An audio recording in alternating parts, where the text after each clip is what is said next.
informal meeting, and we just want to discuss a few things, a few ideas. What we like to do, though, is after we've had this discussion, is that we can, I guess somebody have pens, okay, we can take mental notes. You think that boy works? Oh, I ain't see it. Yeah. Bismillah, that works fine. Let me get used to it.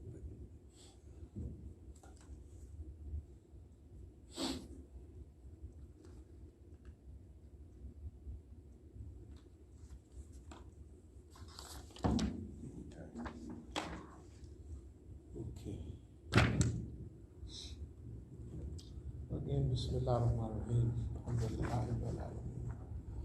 One of the things about a movement, one of the things about life, one of the things about just existing is whatever creature or being you are, is knowing your identity and knowing who you are.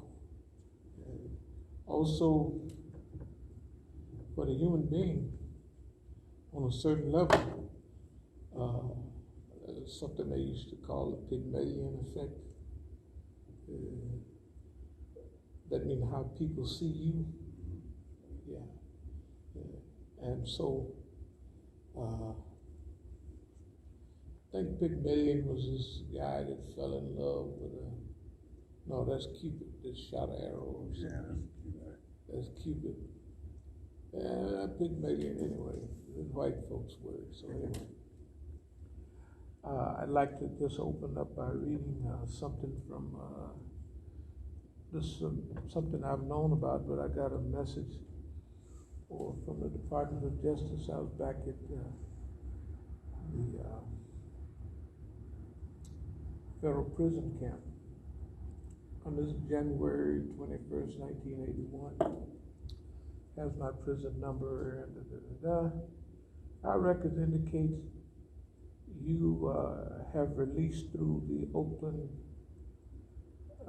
let's call it the halfway house, on 4/29/77 and on 2/27/1980. Both times you held minimal employment at a car wash, drawing minimal wages. But your main concerns and efforts were spent at a local Muslim mosque. The last time you were attempting to establish your own church until your arrest by the Oakland Police Department, charged with battery on your ex-wife. It was determined through investigation that the battery was from your efforts in trying to persuade your ex-wife to assist you in financing your church venture. That means financing something of her to mortgage her home. And you got to look there, talk about her home, not our home. You know, because the house is in my name. I signed a paper when I was in prison to put it in her name. She had been paying everything for the last 100 years, and I didn't need no house, so I just signed it over to her. Because of your past lackadaisical attitude in seeking meaningful employment and your lack of financial ability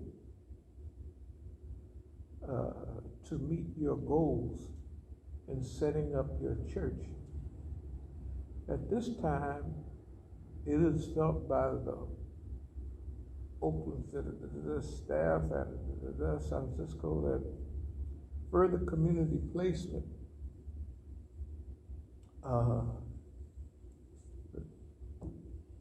must be under the following conditions. One, seek full employment in a meaningful job, earning more than minimum wage. to be approved by your USPO and Oakland team,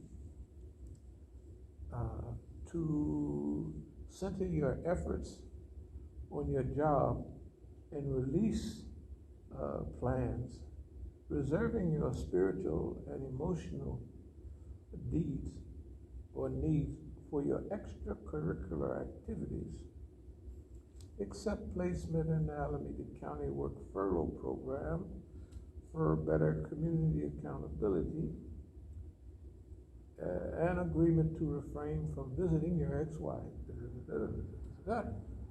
Okay, I think I was talking on the phone with my sons. I think everybody might have been listening, and we was talking about the event that they're talking about here. Now, my sons was about 13 and 8, so in Jahiliyyah, they full grown. They know who the police is, and they're there at the house when the parole officer come to visit. And they're telling me, yeah, Dad, I already know what's happening. I got the report. Yeah, they was feeding Mom and stuff, and then they said, that's not good enough. In other words, what she was saying that happened.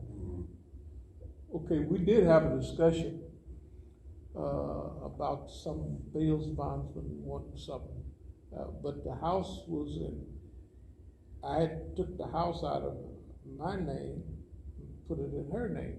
She was on that too. So that means the bail bondsman was trying to be slick, which I didn't know him a dime. Was trying to, because I expounded on a federal case, not a state case. In September of 1970, my whole record was clean. It was the time they tried to assassinate me in the county jail there, or what we call out in Greystone. So, if you remember, my son said, yeah, Dad, they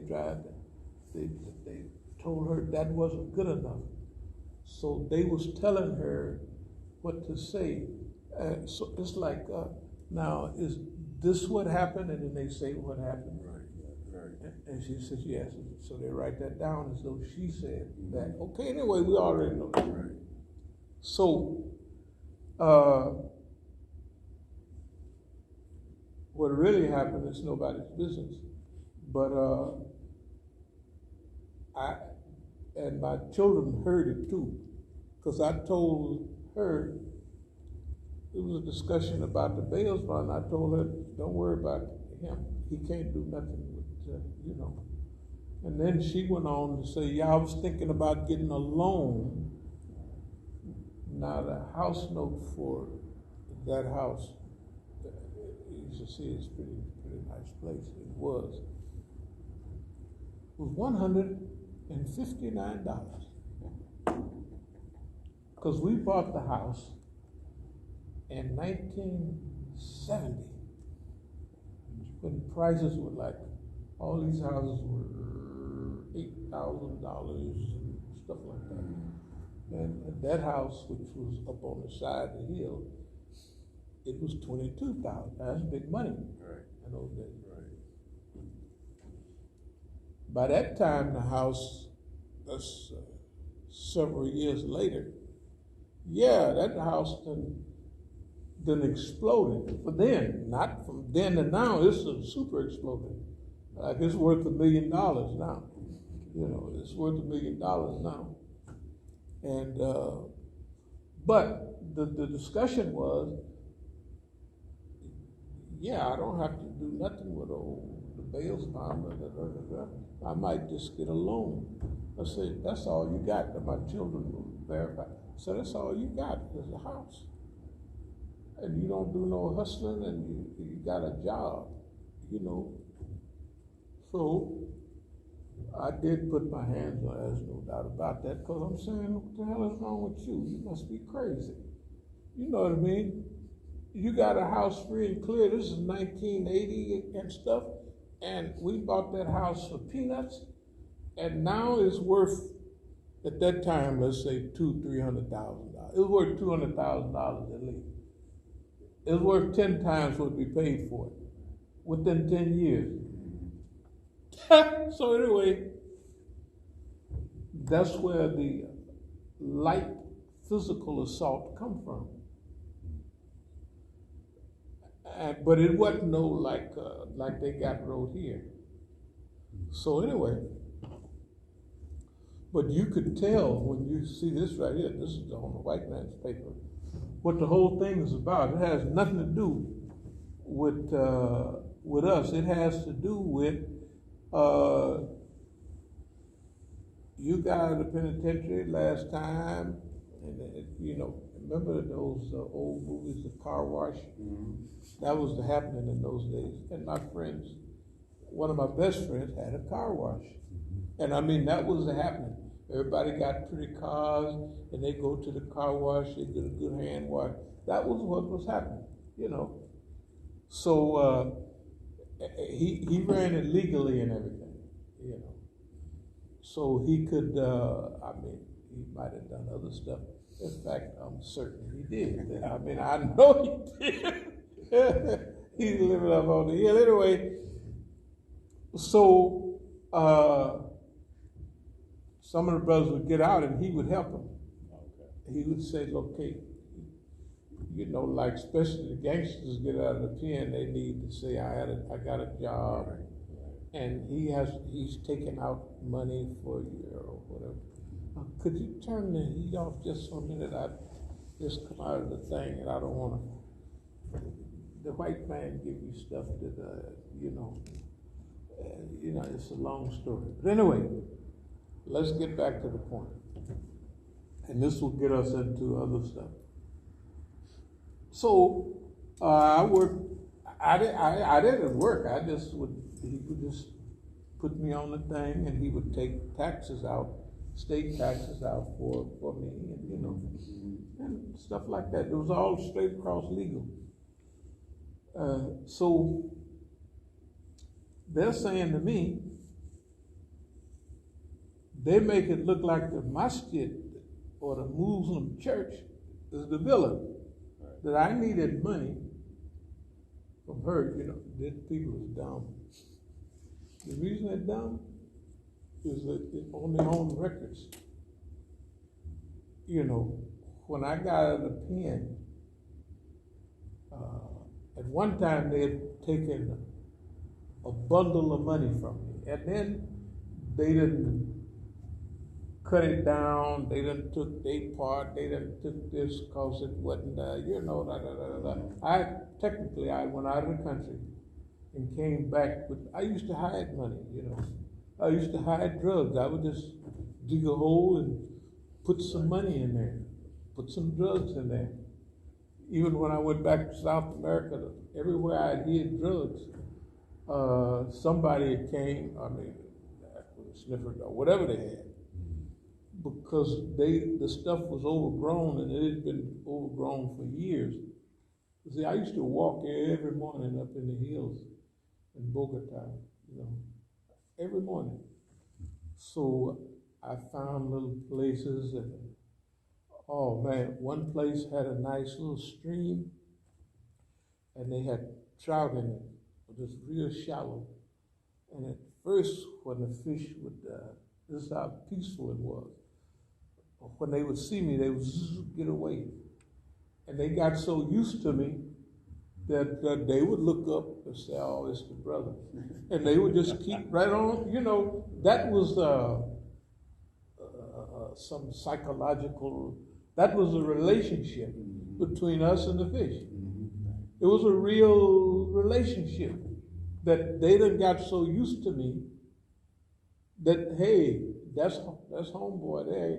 I mean, they're swimming in water just that deep. You know the way a stream is like. So anyway,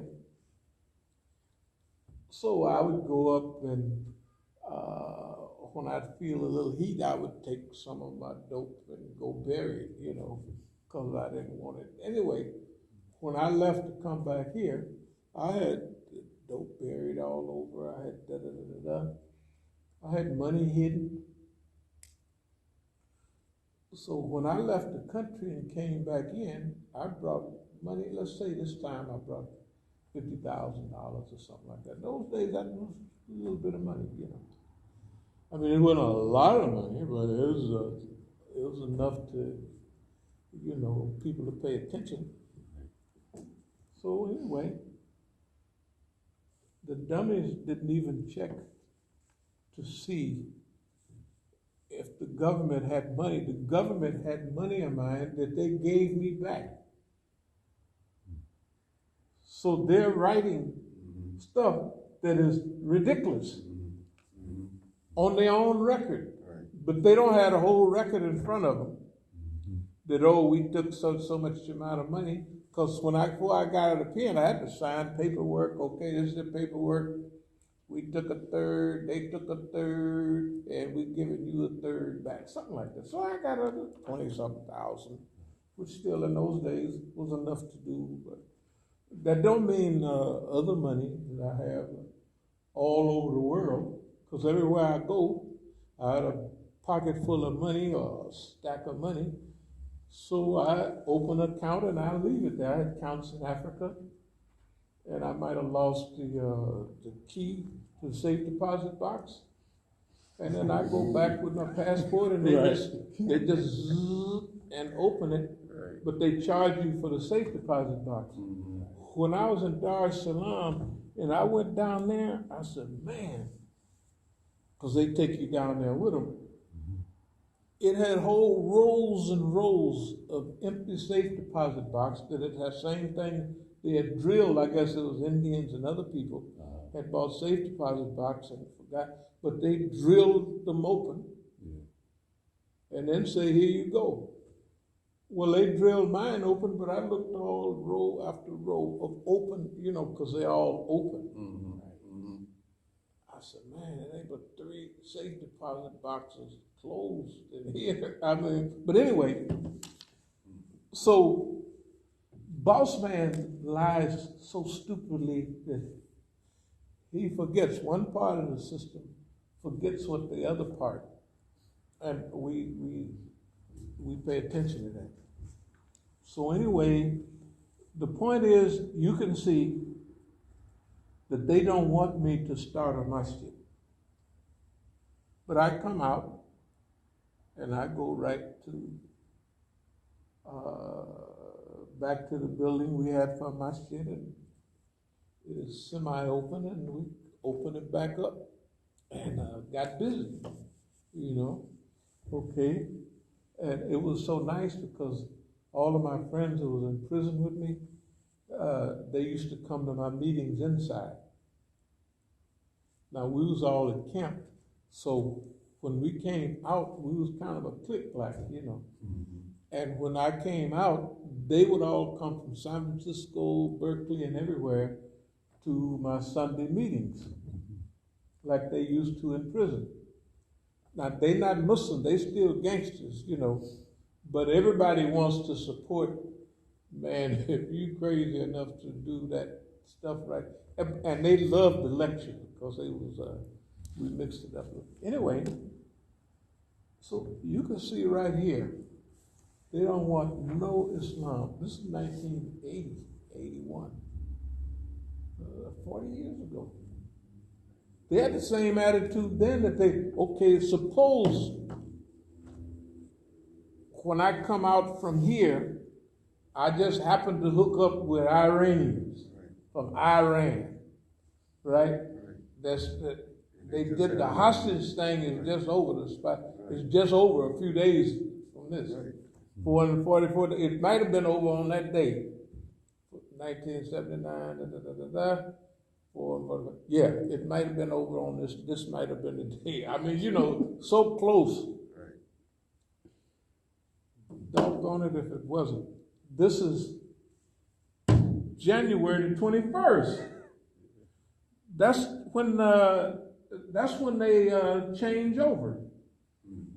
Wait a minute, Reagan, remember? Reagan became president. They had the voting in 1980. He takes president. This is the 21st. Obama, everybody, right around there. All right, this is a little too close. The hostage crisis ended that day. That's right. Because Carter went over there. Right. Man alive, I didn't forget all about it, but so what is the mind? This nigga is messing around with Iranians. Right. And in a hot period of time, I'm hooking them up because I done studied the movement from day one. Hey man, it's big time. And they're students. For them, I'm like a senior citizen. They're on stage 1 and I'm on stage 3. I done went through all of those stages inside America, plus I've been overseas and studying colonialism, neo-colonialism, African, all of that stuff. And now I'm back doing this. Islam with all that History. Hey man, so I could tell them this is what you got to do, this is what you got to watch out for. You know what I mean? That's what I was doing. So, boss man, let's just imagine. Just add this up with everything that's been happening since then. Mm-hmm.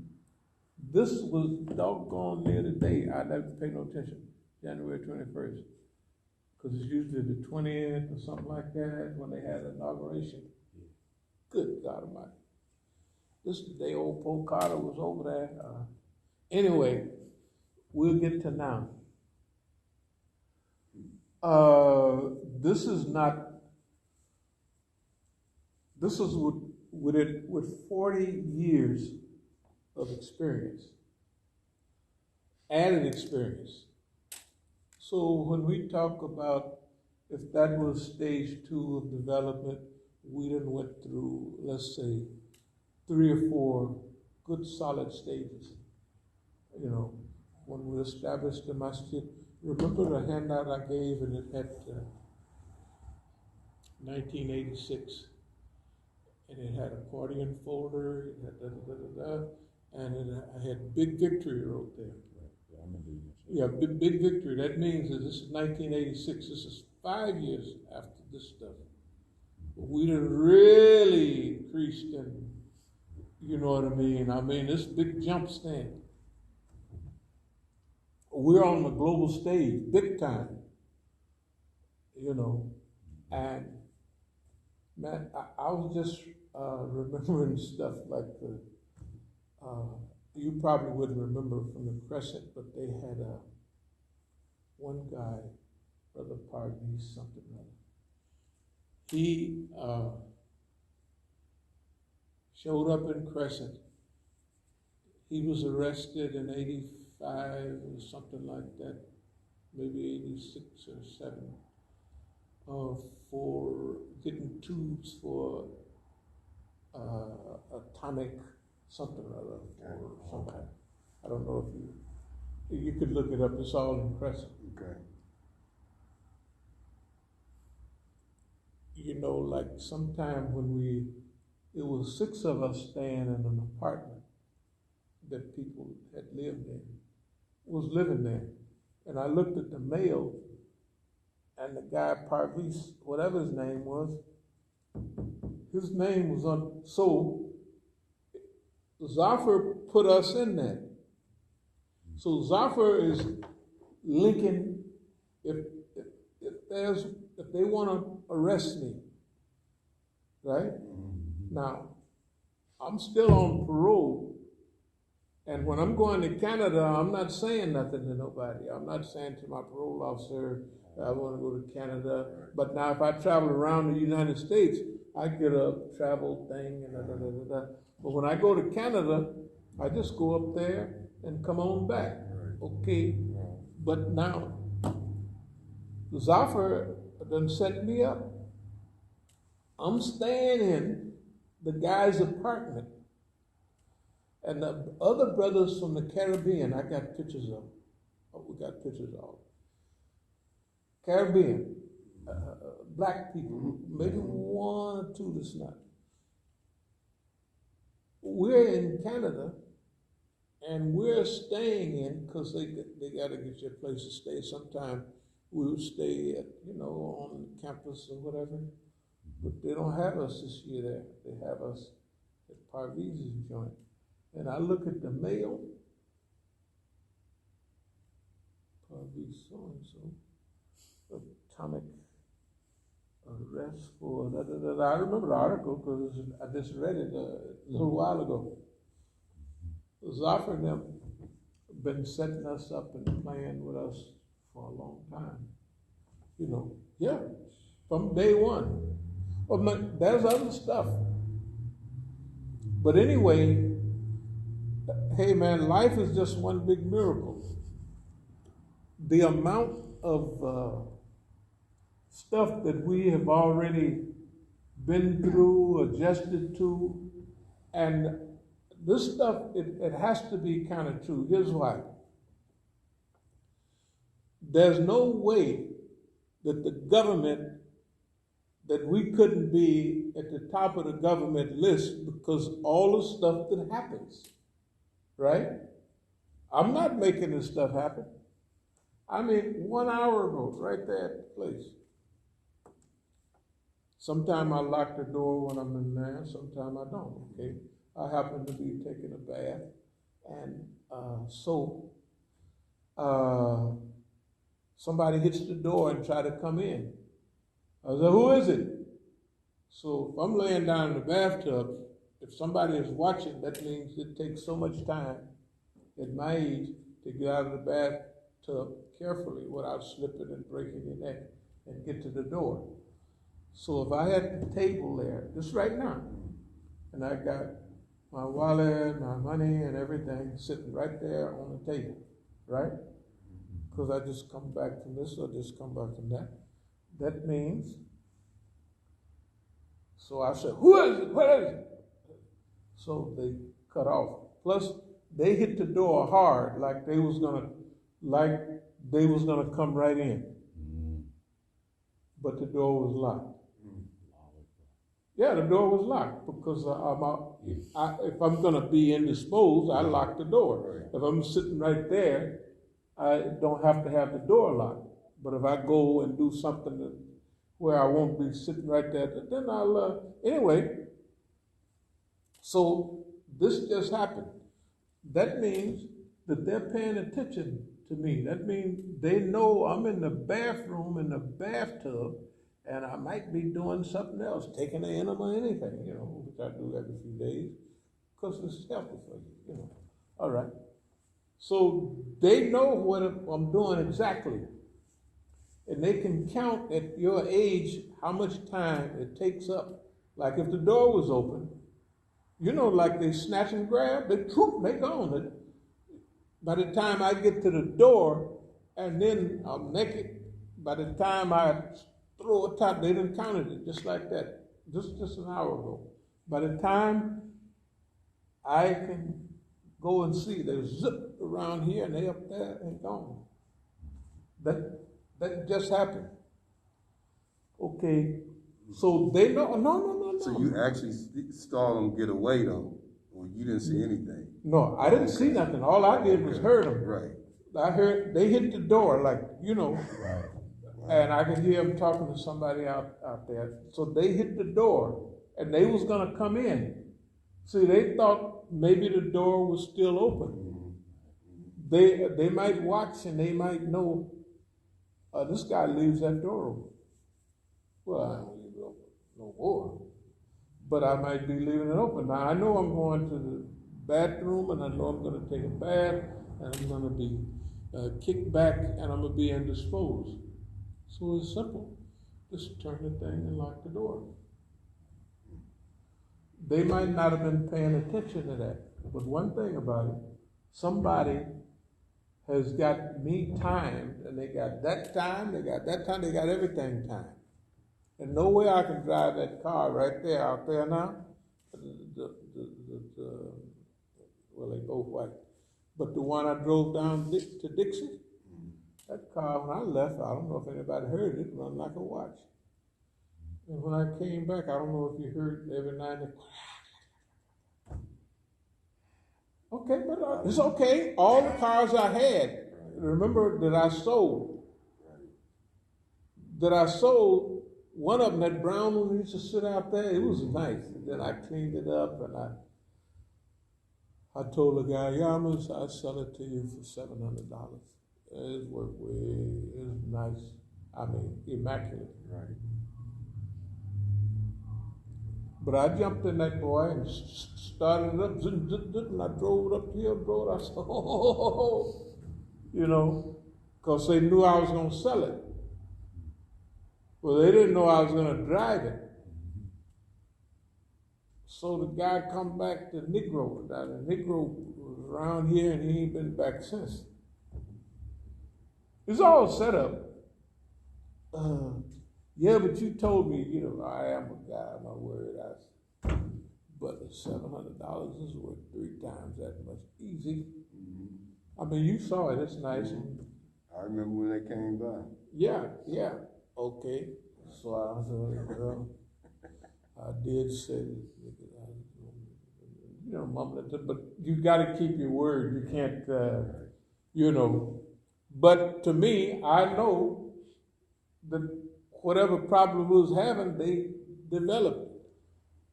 Brother Tufel and I in front of my house in a big van that I had, a big Quest or something like that.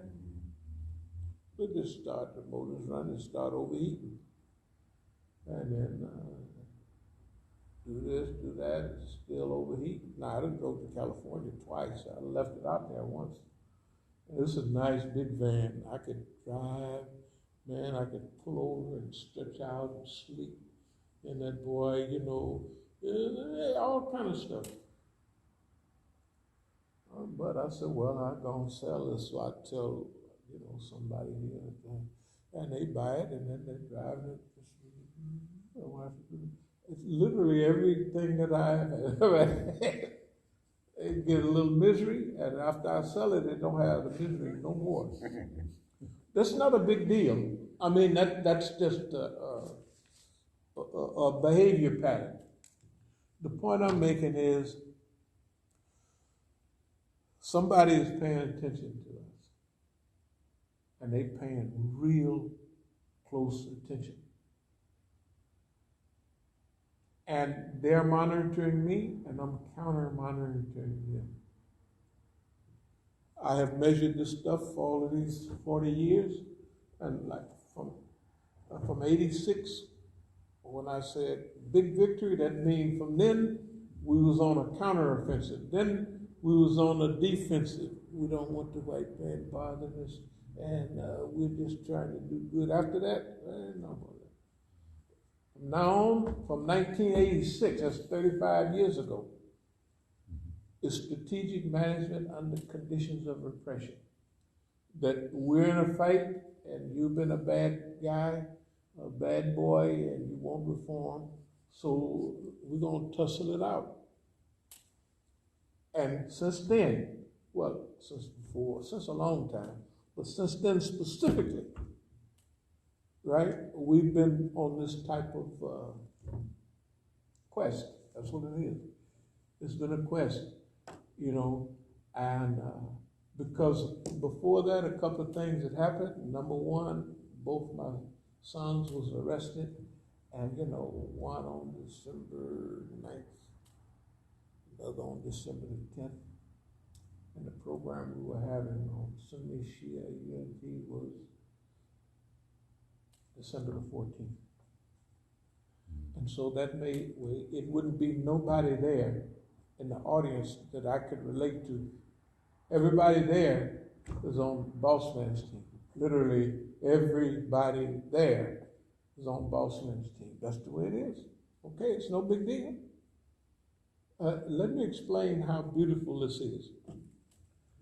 Number one, both of my sons showed me their picture photo album type thing. And everybody in their photo album is dead. And they say it, they said, Dad. I said, Lois, I said, hey man, I showed them some pictures of, you know, the 6th grade graduation, where they went to Angel Island, the picnic, and the little homeboy had his long natural, and he was in the air flipping over. You know, where they could stand and That's great.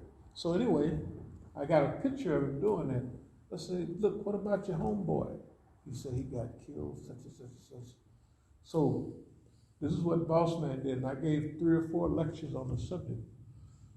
Boss Man took my sons. Now at first they traveling around the country with me. Boss Man is seeing that, so I have a backup. You know what I mean? We're sharing, and they coming to the same conclusions that I am. You know, like, and they don't have no basic background in this. I'll give you an example. My youngest son, I said, he was telling me about one of the guys, and he was a very good speaker, and he said, yeah, Dad, he was the police. I said, okay, what system how do you know that? If somebody, he said, well, he was 11 or 12, something like that at that time. He said, Dad, I dress him up in a police uniform. And if the police uniform fits, then he's a police. I said, well, we can't take that to court. But it's been working. You know what I mean? It works for him. You know, there was a movie about the chess guys playing the black kids who got good at chess, not the ones in D.C., but the one in New Jersey or something like that. And when they came to play the white kids, they was good, but they was looking at the white kids' gold medallion and all that stuff. And they all lost, except one guy. One guy was the kind of crazy one. He said, no, I look at it like these are my ninja feet, that they do this and they do that. And he won. Now, they all won later, but the coach had to let them know, you don't look at them like that. You're looking at them as superiors. And your game is better than that.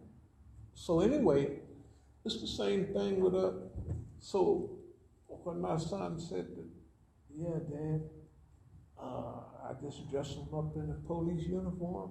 If they up there speaking, he said, I put a uniform on them, dress them up, and if it fits, he's a police. I said, okay. I mean, you know, who's going to argue with correctness? You know what I mean? And my other son, I mean, whoever they was, they all, yeah, Dad, that guy moved like a B word. So they were a perfect backup. They would be at the Masjid with me all the time. And their mother lived right up the hill. But you know, at a certain age, they ain't gonna put up with Mom, you know, plus, you know, they're just not gonna do it. And I mean, it happens with everybody. So they would stay there with me. We'd sleep on the floor. We'd when we'd putting in new drainage and everything and plumbing, and you got all that stuff open and the big rats jump out. She got to pull out the gun. Bam, bam, bam. You know, 38, you'd be shooting at the rat. It was, you know, stuff like that. And then, you know, like, they were so big, when you would catch them, they would be flopping. You could hear, I mean, it would be serious. But after we closed all that stuff in, then it stopped or slowed down. But anyway, so we've had a wonderful experience, and everything has led to something else. Now, the point I'm making is,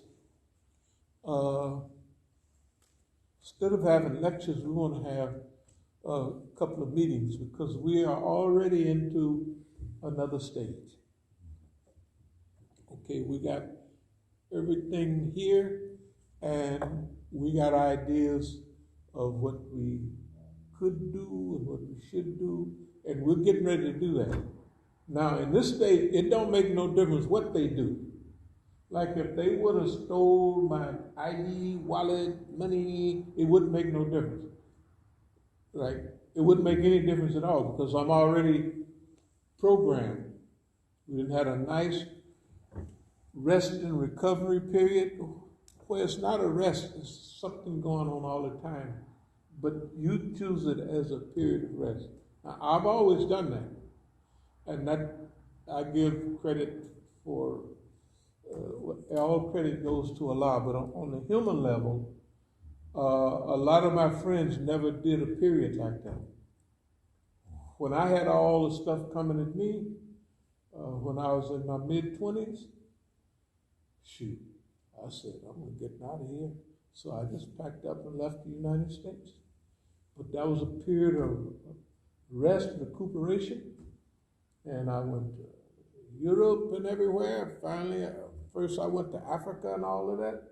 And then, man, it was a learning period. It was like just a beautiful period. And so when I came back over here, when I left, I looked like one of them white women on the movies when they go on a big trip. They have the people carrying all the big trunks. That's the way I was when I left. That's the way I look at here, boy. I had stuff. And because that's the way I had all that stuff. And I didn't bring it all. I just brought a lot of it, or some of it. 10 pair of shoes and all that stuff. Mink hats and mink coats and stuff like that. But I never had a chance to, in Africa, never held a mink coat. I got one time to wear one of them sharp outfits. One time. But it taught me a good lesson.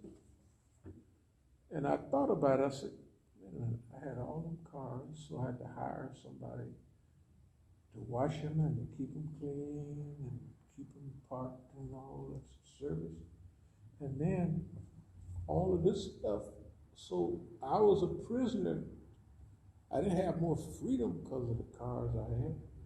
I was more locked into the material was managed. I had to, and I said it, and it really, when you get to traveling,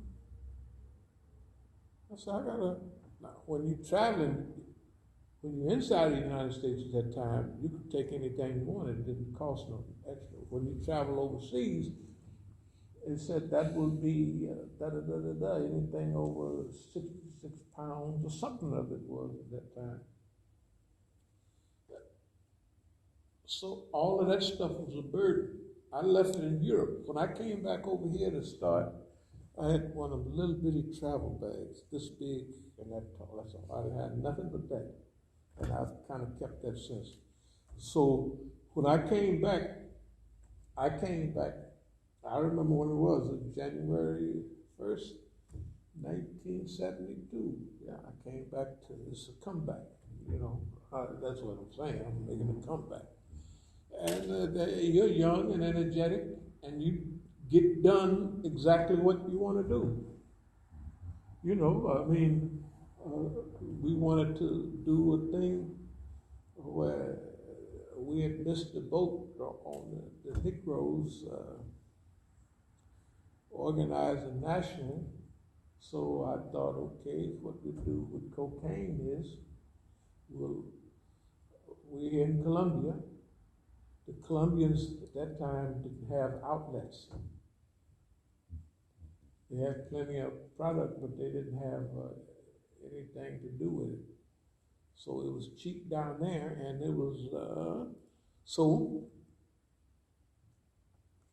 the idea, we will take care of, they can do the production, and we will transport, I have them transport, but first we would kind of keep it, the last two steps, transportation, distribution would be us. So my idea was black people would control the cocaine trade in America.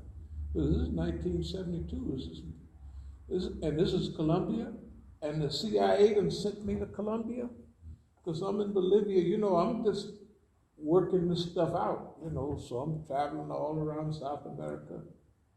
So when I'm in Peru, because that's where we thought cocaine came from in those days, which it did.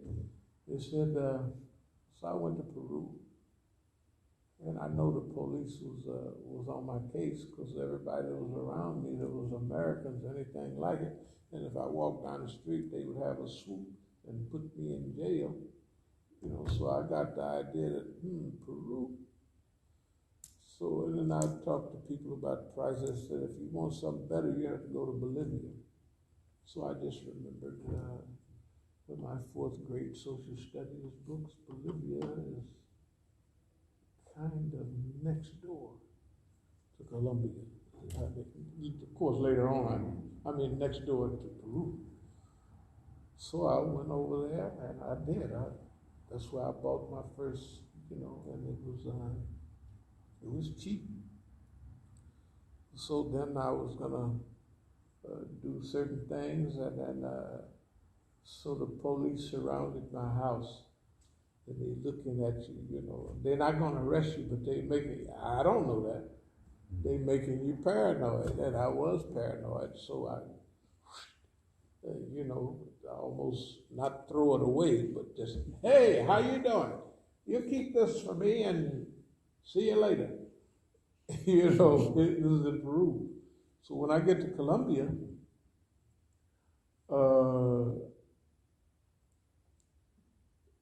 when I'm in Bolivia, they're telling me, you go up there to Colombia. I got friends up there. They have horses, they have beach property, they have this, that, and another, and that's the future, which it was. How the hell they know it's the future? Because they're gonna create it there. Before, in my time, all the cocaine came from Peru. Nobody never heard about no Colombia. It just didn't come. They chew cocoa leaves in the market in Peru and Bolivia. Not in Colombia. They do a little. They do a little. But all them Indian ladies you see with derby hats and all that, they chew cocoa leaves. All of them. It's natural. They up at that high altitude and they need some energy. So they chew cocoa leaves and put a little limestone in it, and you can see them. They just, they just on the big buses. They just there. I said, yeah, they there. They there. And then I try to chew it. I said, no, that's their thing. I ain't. They said, well, you could put a little line. I said, I'm not going to do this. Because you could buy a shopping bag full of cocoa leaves for 5 cents in the market. They're all in the market. They're legal, everything. Anyway, I'm going to get back to it. The point is that at every stage, there's something going on, and at every stage, the American government is present. Before I leave America, they the ones that, but they had to be on the schedule. We'll make him big, we'll make him important, then we'll wash him away like we do all the Negroes. That's what we do. And when they started heading in on me, I said, oh no, I ain't going like that. You'll never drag me behind your chariot. That's what I was saying, in my mind. You never drag me like you do other Negroes behind your chariot, So anyway, the crowd is cheering, and yesterday they was happy for you, now they happy to see you go. So no, I'm not the brother. Anyway, to make a long story short, this has been a long. It don't seem long to me, but it has been a long time. It's been a 55-year experience, and it just so happens that we have picked certain things because of certain historical reality. Okay, so if we wanted to have African American, enterprise zone, black enterprise zone, and all of that, that's what we did. And nobody understood what we was doing. Example, if we wanted people to get on board with what we're doing, right? Okay, so I had the top echelon that was with me. I would go buy them a brand new Cadillac, not the teeny one, the Brohams, long photos, this big. I mean, them gangster boy, they was bad. Now, other people didn't like them. Well, everybody, black people liked, but them boys was bad. Big old seats you just sit down in. Look at here. So now think about the advertising. If you want to advertise a certain product that costs you so much money, but in our neighborhood, that's all people talked about. Man, I saw Big Johnny go down, he turned the corner, and man, he had to move. That's what we talked about. So if you wanted to attract black people, right? You're gonna go advertise in Ocean Tribune? Hell no. You buy your top echelon, brand new Cadillacs. Pay for them cash. Every time you talk about advertisement, every time that's all you hear, it goes up and down the street, up and down the street. You know, you gotta be seen up and down the street, plus you're doing business. So, and you ain't spent but $10,000 for the car. You get $10,000 worth of advertisement in 2 weeks. Man, I saw Doc, man, look at here. He had them Star Wars and Vogues, and he turned the corner. That's what they talked about. And he had a bad B-word personality. She was leaning. They, you know, they used to lean. And they was leaning, you know, and they was blah, blah, blah, blah, right? Right. So they could say what they want. But if I spent $40,000 or $50,000 on new cars, I got $200,000 or $300,000 worth of free advertisement. Whether they parked or going up and down the street, every time they see them. So East Oakland Enterprises, right? Get with them niggas, that's what you're gonna get. So anything you're pushing, the public gonna buy it, right? And the dumb police, first they said, this the only nigga doing that, we got him. Then they realized, wait a minute, we done just got rid of the Panther Party, but this nigga is more important than the Panthers, and what is he doing? So they switched right away, and we gonna get rid of that nigga. That's why about 71, you know, I had to go, and then Huey and them was neutralized. He just got out of penitentiary, and they run him crazy. Whatever they did, he was neutralized. The party was neutralized by 1970. It was no more. Okay, they even took some money from the government by 73, 72, something like that. Anyway, so we have been blessed to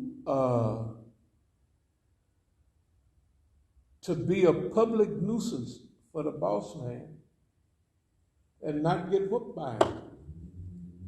If you take every movie that came out at a certain time, Superfly, right?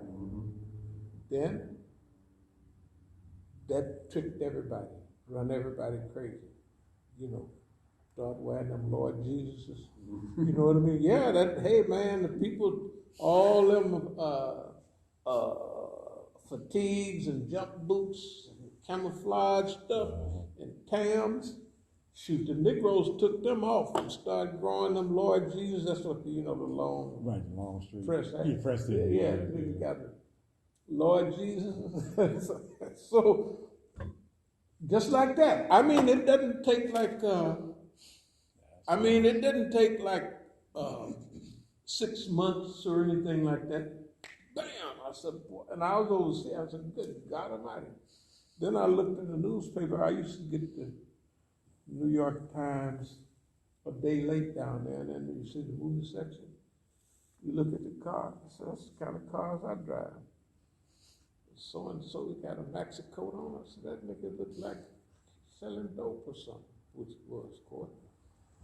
So look, you look at Superfly. They were so successful. And the storyline was somebody that had been dealing with the police, and he got tired of them and set them up. And he left the country. And they hinted that because the lady that had this money, there was this woman, they left with $150,000. Not like now, that's like $1.5 million. It's, $150,000 in those days was a lot of money. Yeah. Not the 10,000 money, because you could buy a house with it. It's like having $400,000 or $500,000 or $500,000. Well, just $1 million. It's like big money. Yeah. Okay, the point is this. You look at the movies, Superfly came out, and Superfly was about, what does Gordon Parks know about the details of that type of stuff anyway? So they took something that they knew something about, and somebody wrote it and handed it to this. I don't say that's what happened, but that's what it looks like. And they gave a storyline. That storyline would capitalize on what everybody wanted. Because see, remember, this is where everybody's head, we're going to take them from revolution to that. And they did. Then they made a mistake. I don't know if anybody's seen Superfly TNT. Superfly TNT. We used to call it Superfly Goes to Africa. I didn't see it till I was in the federal penitentiary, but I remember Eid, it must have been an Eid in Nigeria or something like that. And Superfly, when he goes through all this, fighting the colonialists and bringing the guns to the brothers and all of that, well, he said, the minister says, meet me, my house is across the street from the mosque. So when Superfly is all beat up and stumbling around, the Adhan is bringing him to where he need to go. Right? Yeah. Now, we saw that on McNeil Island, 1974. I'm going to tell you what the Negro said. He said, nigga, did they give you any royalties for that? Everybody from LA, all the West Coast, they already knew the story. Nigga, they give you any royalties for that, man? They all did. Man, that's cold-blooded. You didn't get nothing for that? I said, don't worry about it. Anyway, they made a mistake. They turned people on to Islam. The next year, they come again. They come with the Mac. See, everybody was talking about us in Oakland. So the Mac is the ones that was right along, not with us, but they was well known. The Ward brothers. So if you look at the Mac, you see all the Negroes in Oakland. Everybody's there but me. And they're making all of them famous. So everybody in Oakland would talk about them and not us. Yeah. That's what you could follow it. It's right there. You could, yeah, you can see it. It ain't no, and everybody in the Mac, except for the star, Max Jr., whatever his name was, everybody else I know, all other people, you have a scene in the barber shop, and they talking out of that's Andrew, that's Willie Ward, then they get the Mac Award, Ted Ward, and Ted Ward, and Ted Ward got the Holy Ghost so bad. You remember in the movie, they have a church scene. The guy's sitting in the back of the church, and the preacher is preaching, and ain't nobody else in the church but him. And so that's the message. It's a counter us message. Not no Islam. Get the Holy Ghost. And I'm telling you, last time I saw Willie Ward was just a few years old. All the Ward brothers was older than me. See, for that crew, I was like a baby almost. You know when you smell a baby and they smell like a baby that milk on them? All those other Negroes was way older than me. Willie Ward was the youngest Ward brother, and he was 7 years older than I was. He has passed away the year before that. He was 7 years older than I was. And all of them, Ted Ward now, and the last time I saw Willie Ward, all of my friends, they became preachers. And Willie Ward was sitting right there in Roosevelt Taylor's church the last time I saw him. And when I go, all of my friends, they Negro preachers. They didn't got cases, they get the Holy Ghost, Lord help me. Then they may not get to a penitentiary, little snitching, little Holy Ghost keep you out of the pen. And I'm saying I don't think they did that, but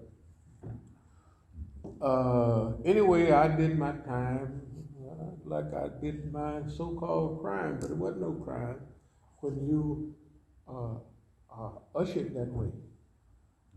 But the mistake they made is they ushered us in a certain way, and we went that way, but we did a whole different thing. We went that way, and we took money instead of to show off with. It was advertisement. If you buy a Negro a new car, you got to imagine in the 1960s, man, what a Cadillac was. See, like now you see this stuff, that ain't nothing. Everybody got an Escalade. It don't make no difference, right? But remember, we was right out of the country. All of us was from the country. We was come out here barefooted. We didn't get shoes till you started the school. Every one of us was barefoot Negroes. The Ward brothers was from Alabama, barefooted Negroes. And to be out there with them big pretty Cadillacs 15 years later, good God Almighty, it's unbelievable. It's unbelievable. What are you talking about? You know, this is unbelievable. That you living on the bayou. You know, the bayou, the water, all the bayou, catfish jumping up and down, frogs everywhere, bullfrogs. I don't even think they have bullfrogs no more. They still, you know, the bullfrogs, they used to eat frog legs. I don't know. Nature's disappearing. Bullfrogs. Everybody, we ate bullfrogs. You know, big old frogs. Big bullfrogs. Ate them. Legs. Anyway.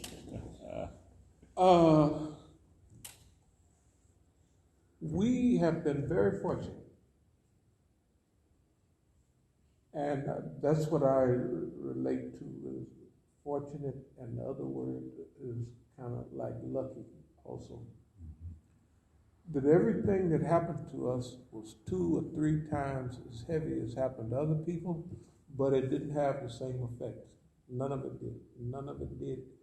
And it was all educational. And we're not trying to pay back history or pay back Allah or anything like that. But everything we have been doing here has been for a certain reason. And it's everything that we didn't plan to do, Allah hooked it up. You know, where it came out better than we planned. And remember, we're still here. And just think about all the stages of this movement.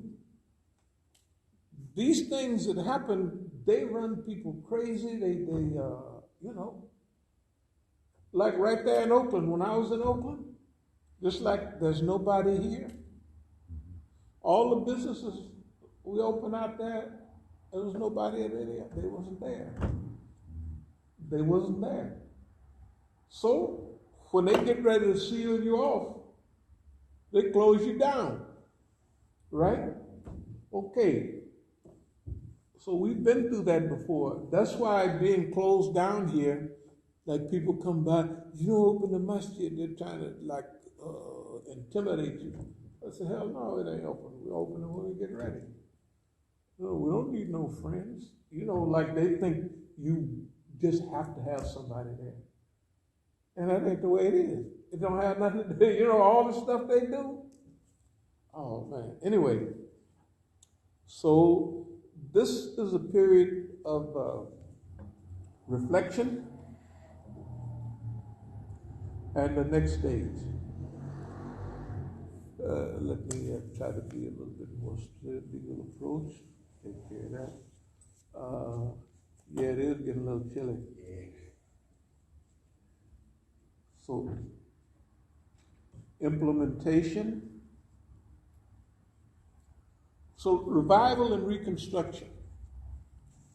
We went through several stages here, clear-cut stages. Now, from this, you could tell that that when we come here and we're organizing ourselves, that we know what our challenges are. Okay. So we have to convince Boss Man, and we have to convince the Negroes, we have to convince everybody that don't worry, this is going to go your way. So we have to convince, like in 87, if I told Abdul Malik he was a snitch and a government agent and everything, it just kind of helped a little bit. Okay, by 1990, he had technically, in his mind, forgot what I said, but he hadn't forgotten. But he thought by then the government built him up so much, and by way up in the 90s, by the 95, he's got the whole state with him. When we become As-Sabiqun in 95, something like that. Okay, by that time, he feels like he's in charge. Why? Because the Masjid in Oakland is full of people. On the lecture circuit, they're on the road. In LA, we got two big crews. We got headquarters, which is the Shia brothers, and we have As-Sabiqun, which they're all a part of As-Sabiqun. And that thing has gotten so big that the president of MSA came out to Berkeley to give a talk some years ago, and they had all put everything that's happening on me, not on them. And it's at UC Berkeley. And the little old president of the MSA is burning up looking at Imam Musa. And I'm not talking along with him. Abdul Malik is going to talk. Right? Okay, it's no problem. All the stuff, I just got a call the other day from one of the Iranian brothers. The Iranian brother that stayed up here for a while and then right into all of this mix. Hey, why don't you? So when he called me, he's trying to figure out what my response is going to be. Oh, hey, da, da, da, da, da. So he's trying to convince me. He's on the lecture circuit in Iran. Technically, he was born here. He's 37 years old, so he was born here. Okay, so he has an American passport, and then you have to have an Iranian passport too. You know, so they gap over. So he just went back to Iran for a while. For the last few years, he had been inviting me to come down to Texas to give him talks. Okay, he would invite our brother basketball player, brother Mahmoud Abdul Raouf. But they would never, I would wonder why they wouldn't hook Abdul Raouf up to play basketball in Iran. Because a couple of times I was going to Iran when I changed planes, and I'd be sitting there, you know, ready to. And I looked back there, got a couple hours ago, and I said, hey man, where you from? I said, I'm from Suitland, Maryland. Where you headed? He's in the Iranian section. Just me and him. So yeah, I'm going to Iran to play a little ball, you know, play basketball. And so they had a few Negroes over there. And I wondered why they didn't have. And that was Hashim then. Huh? I always wondered too, because he played in Israel. Yeah, and he played everywhere. He played in all in, they give you $1 million a year, which is enough to survive off of. Right. So Abdul Rauf never got the okay. He had all the credentials. He's Shia, he's an honest man, he's a good man, and they never, the Negro Iranians, not the Negro Iranians, but the Iranians, which have Negro characteristics, they never invited, they would invite him to speak, but never to go over to Iran and play. Because if he went over there and played, he would see too much. It's like, when I talked to the Iranian the other day, he was telling me, you know, I got this impressive batting average.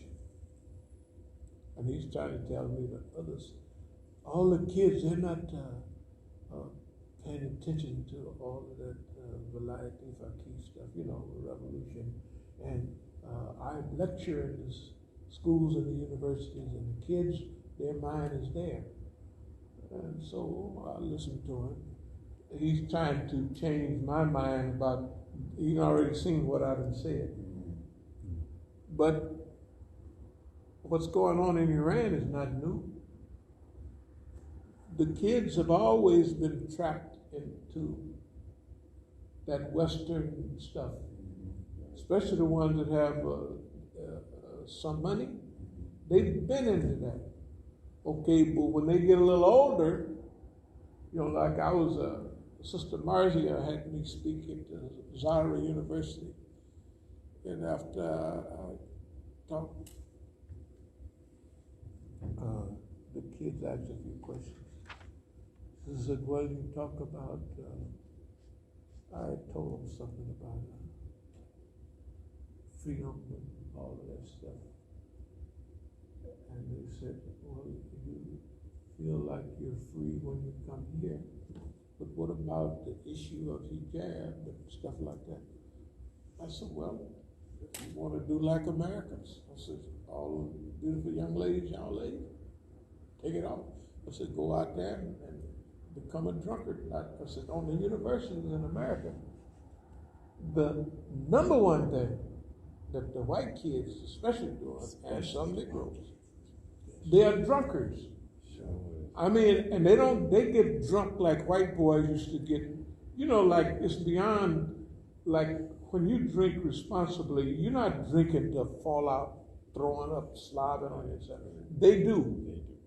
They do. And it's a custom. If I read you the text, because my son just turned 21 today. Right. And if I read you the text between he and I, it was on that subject. Right. I said, man, you went, he said, man, I guess, and he was joking. He said, man, I think I'll go to the liquor store since I'm 21. Right. I said, man, you in Texas and you in college. You already drinking. Right. he said, nah, Dad, you know, but he's been offered. You know what I'm saying? So that's what they do. That's the culture. That's the culture. You drink. You know, it's down there everywhere. Really the culture. Everywhere. So I told the kids. Yeah. No, I told the kids that so if you missed alcoholism, so what else is it? It's marijuana. It's all kind of speeds. It's like you can't miss. And so I was telling those kids, I said, y'all sit here with nice hijab on, you look nice and honorable. I said, go and get you 3 or 4 kids when I get married. I said, that's what they do in America, or maybe a few abortions. Yeah, that's what I told them.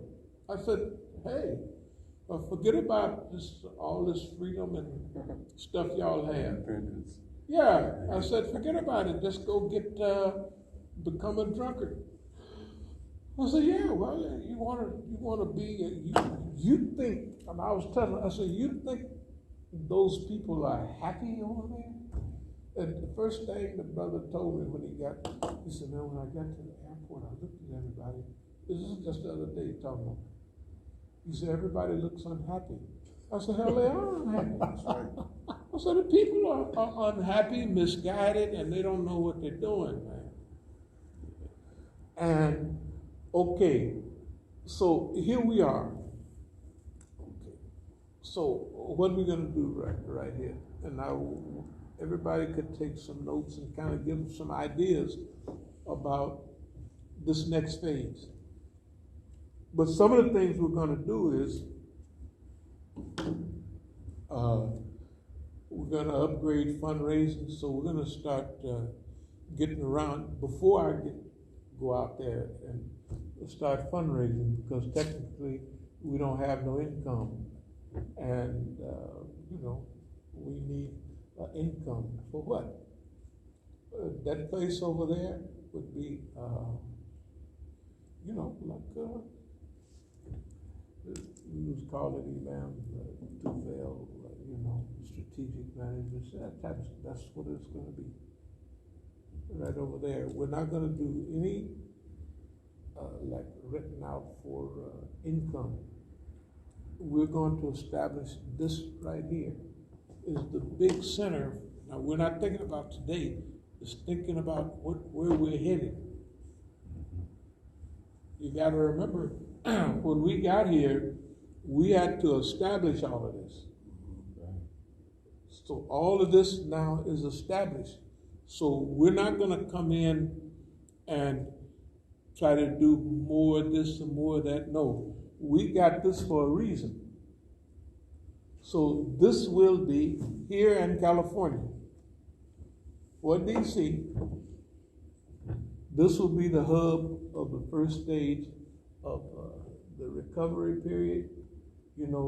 Setback ain't nothing but a setup for a comeback. All of that. That's what we're going to do here. So we're going to mobilize from here with missionary zeal. Also, not only strategic command center, but strategic behavior. Strategic behavior is the behavior that it takes, includes a long-range strategy, and also all the characteristics that go along with that. Okay, you could get the outline because some of that don't change. Strategic management under conditions of repression and all that, and strategy. It's just that right now, how do we visualize in a couple of years is this is the center. This is the center for this coast, and California will be the center on that coast. Certain things we're going to do. Number one, we're going to start raising funds here right away, next week. Okay. When we go to California, whatever we have to take, whatever has happened there, I'm not planning what we're doing on what they have done there. What I'm planning on is what we're going to do there. So we're going to go there. We're going to get this in the courts. We're going to get this organized. We're going to get this structured. And we're going to use their wealth. We're going to sue the government for $300 million. Yeah, why not? As bad as the government has been. Okay.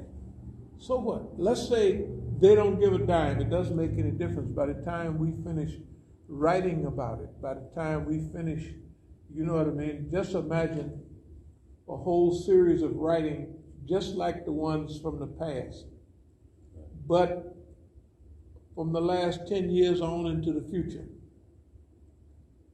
See, this strategic command center is to show people what happened over this last 10 years, which includes the climate and everything else, right?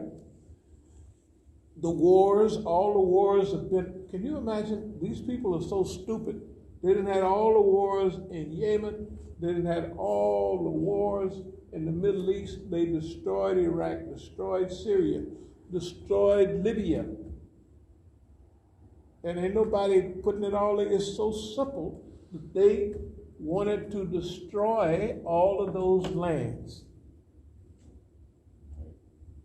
But we're going to preach the other way, that we're going to use that as a benefit. That all of that that's destroyed should be rebuilt on a new solar system style, right? Yeah, They didn't destroy everything. Yeah. So we could start all over. They didn't destroy everything. They have really, laid waste. So that's a good area. Of course, the Zionists had them do it. But see, what we're going to do is just like what we did with everything else. We're going to use all the murder and killing that they do to help build, to help develop. You know what I mean? Yeah. That's what does he call it? Traumatic growth. Post-traumatic growth. Post-traumatic growth. That's exactly what we're talking about. Post-trauma. There's a whole, the period we've been living in the last decade is traumatic. Post-traumatic growth. Right? That we're going to use all of that as a growth mechanism. Afghanistan will be rebuilt. Not on the old ancient style, right. But in the modern Afghanistan. It's going to be a green Middle East. All of that, because they done scratched it, they done screwed it all up. So all we have to do is coordinate now. That means we plan a strategic location. We got to from here, hey man, we got a lot of stuff to do. Okay, evidently we've been doing that already. Or Dirtwella wouldn't have been here 10 years ago. Right? Japanese news, why would they be here? There's Russians running around. Everybody. Because that was important. Now, here goes the second go round. They thought they'd knocked us out of the body. That's impossible. They're idiots. I don't want to call people idiots because we could get arrogant from that. But they're basic idiots. The United States government and its allies are basic idiots. We have to approach everybody, but on the level for them. For instance, it would be insanity for China to get into this psychological, historical battle with the United States over trade and everything. China got to think. Let them go. You want to talk about Taiwan? Okay, go ahead. Right? And start whooping them. Let them. See, they broke the Russians that way. Get them to spend all their money on weapons. We tell China, you spend a few $100,000 on defensive weapons only. But if you build a new aircraft carrier, you are just the stupidest people in the world. The stupidest people, you're behind. Remember the Bismarck and the Yamamoto? The Bismarck, a battleship. Those were two battleships, right? When America and its allies were on the upswing, you look at the Yamamoto. That battleship was so big. Everybody else, the biggest guns they had was 16-inch guns. The Yamamoto had 18-inch. Good God Almighty. I mean, it could blast. It was the Japanese pride. They sunk it with a few airplane torpedoes. Right? Because it was the past. The Bismarck. Man, the Bismarck started hitting the hood. I mean, you couldn't even see. They couldn't even see that far. But I mean, where they elevated, they could see. But they started firing on the hood before it even, they sunk that boy just like that. They just came out with some torpedo planes and sunk it. Sunk the Bismarck, just sunk it. So what would you be doing with a damn aircraft carrier? With all these supersonic, they got ultrasonic, what they call them? Hypersonic. Good God Almighty. They got hyper, how can you get faster than a missile? And they got hyper, that means that they go, say, 3 or 4 or 5 times faster than a regular missile. Right. And how you going to hit that? Right. How you going to hit it? And why would you spend billions of dollars to put a big old target out there? Right? So that's up to China. Don't do that, China. Let boss man trap somebody else into a war economy. You just keep on helping people, and we're gonna express to them what we think they ought to do.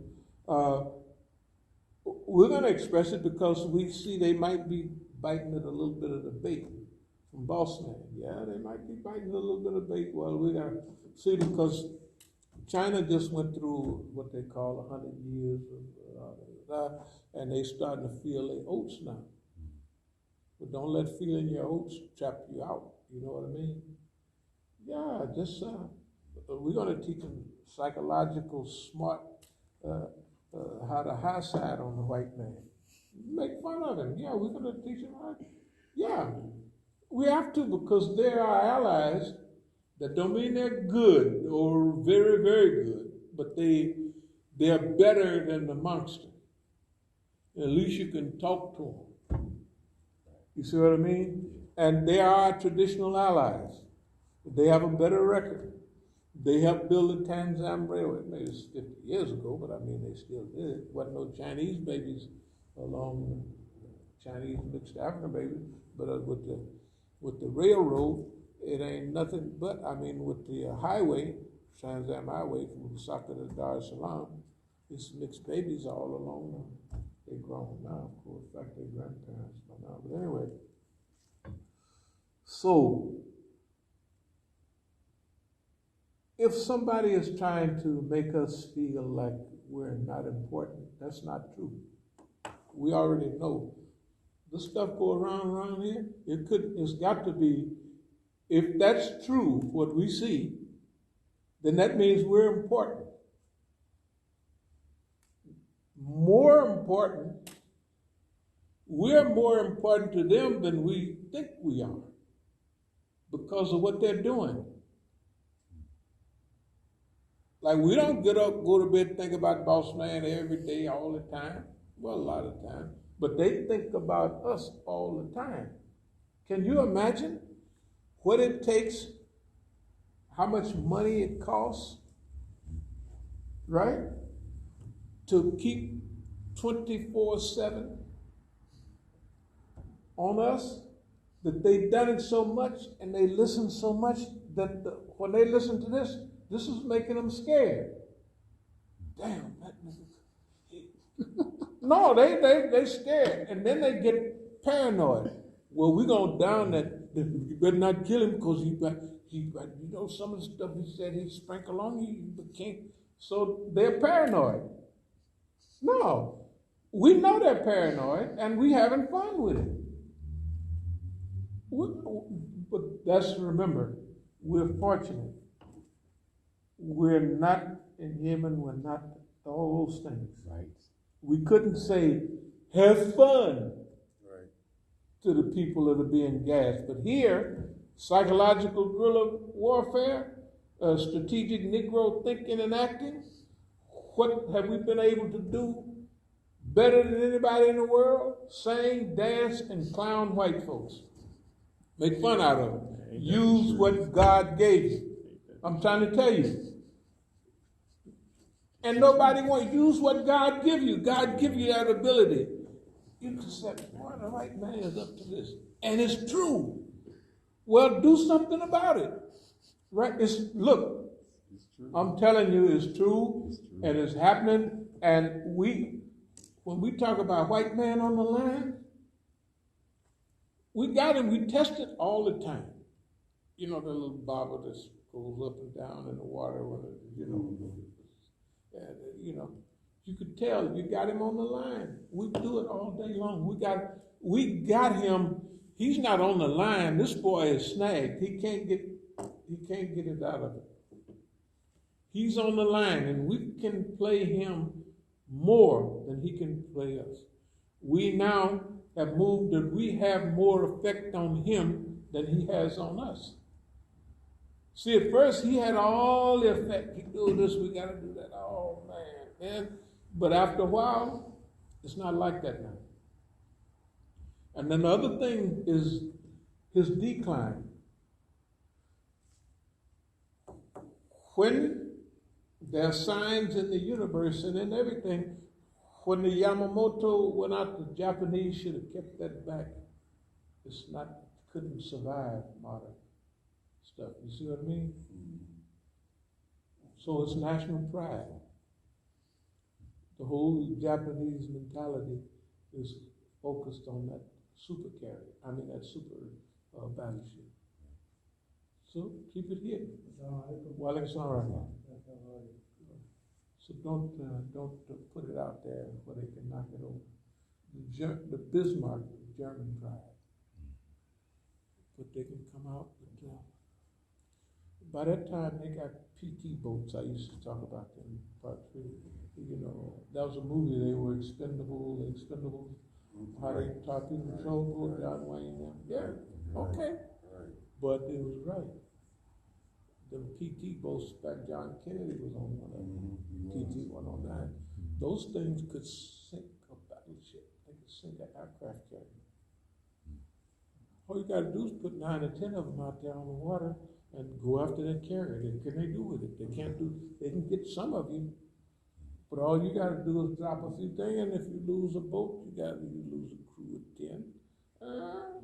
That's bad. But you didn't lose 5,000 like a battleship. 3,000, right? Okay. The point is this. Allah has blessed us, and we know we've been blessed. There's a difference. We're not guessing that up. Because we know that the things that are going on, everything from forecastability to the strategic feelings is floating around in the atmosphere. It's not accidental. It's not accidental. And I believe firmly that this period now is a period, the best way I can put it is, the stuff around here is just the first stage, or is that another, but the stage where we're heading is to interact with the world. All the stuff that we had on the old flyers, making the world, all that stuff, that's our mission. And that's the mission. But we have to put the structure together. If we get to 300 million, that's fine. If we don't, technically it don't make much difference, because we got everything we wanted. We got a nice working vacation and stuff like that, and now we're back to work.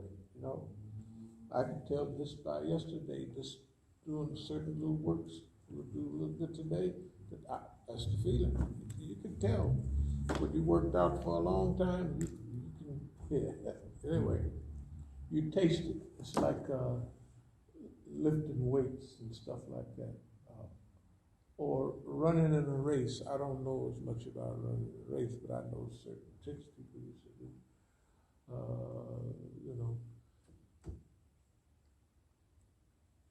What we used to do, just lifting something real heavy, we just sit there and think about it. And then we call it the taste. You get a taste in your mouth and says, boy, it's going up. You can taste it. And you get under it, it's gone, it's up.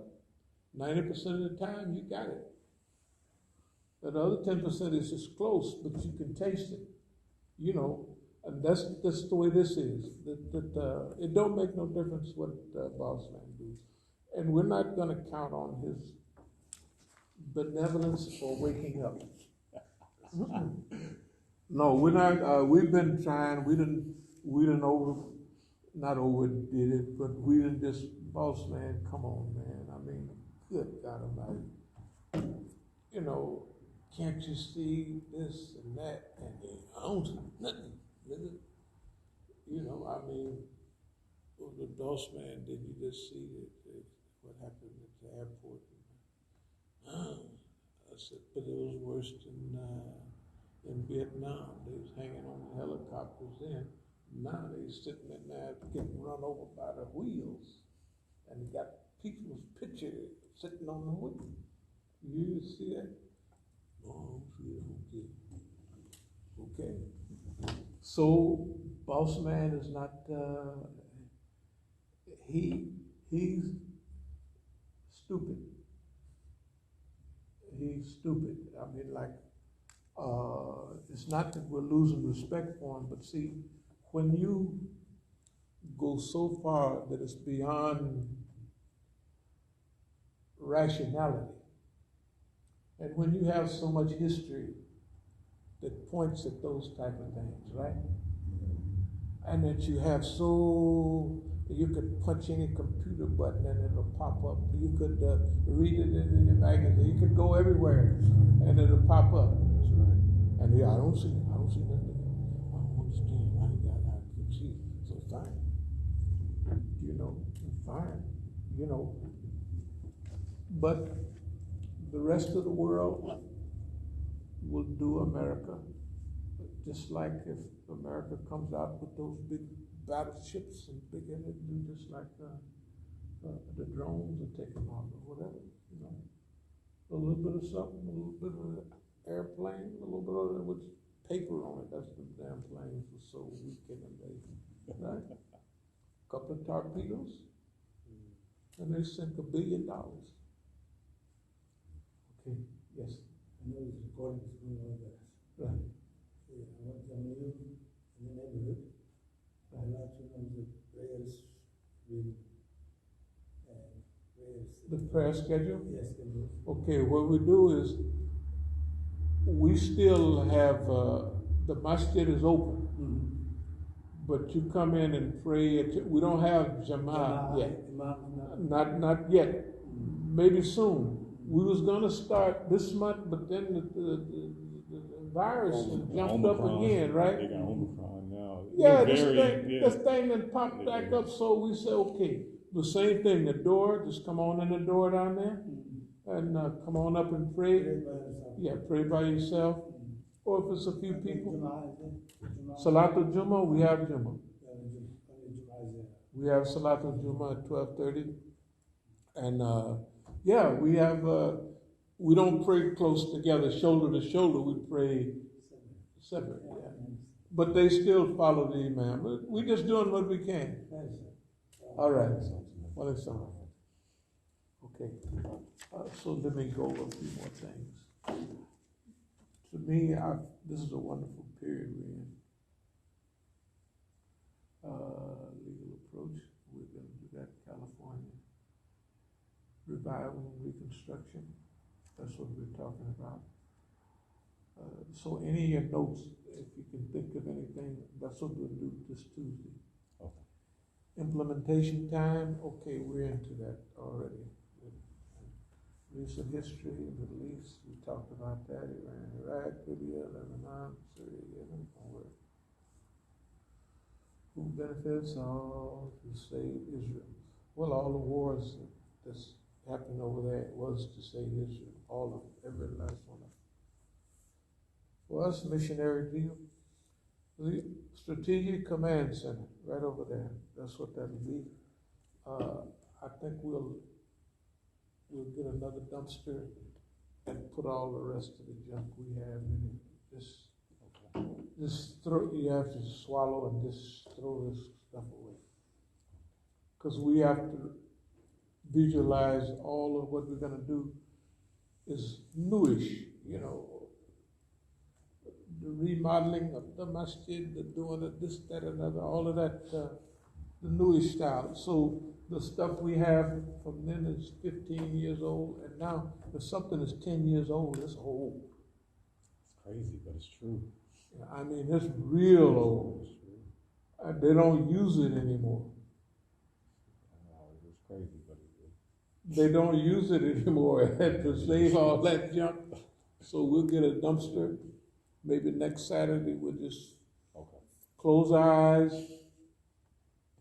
If you want it, you got to take it home. You can't leave it here and clean out, because we got to redo the floors. We got to redo the electricity, we gotta redo the masjid, and stuff like that. Okay.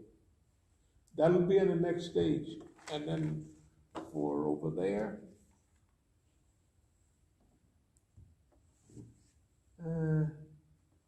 since we was thinking about it, we might as well put carpet in that place, but it's still gonna be headquarters like. Yeah, carpet it'd be easier. It'll be It's just easier, simple. and it'll be the last, for all that stuff, it'll be the last go-round for all of this stuff. Next go-round, we'll tear it all down and rebuild 4 and 5 story buildings, stuff like that. But now, we can utilize everything we got, including on A Street. This will be the strategic command center for New World Order, whatever you want to call it. But that's where we're headed. All this old time stuff and limited thinking, we're not into that. See, that's strategic behavior. What we're talking about is strategic behavior. What we're doing, what we're talking about, this is the type of behavior we're talking about, is the type of behavior that faces challenges, that accepts challenges, that actually love challenges. So this is revolutionary headquarters, but we've got here evolutionary GHQ, general headquarters. That's where we're at. Okay. Let's see. We talked about a dumpster, a simple staff.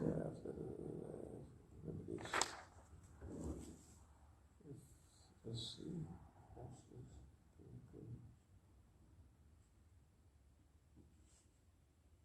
Review and construction, that's what we've been talking about. Longevity and creative avoidance.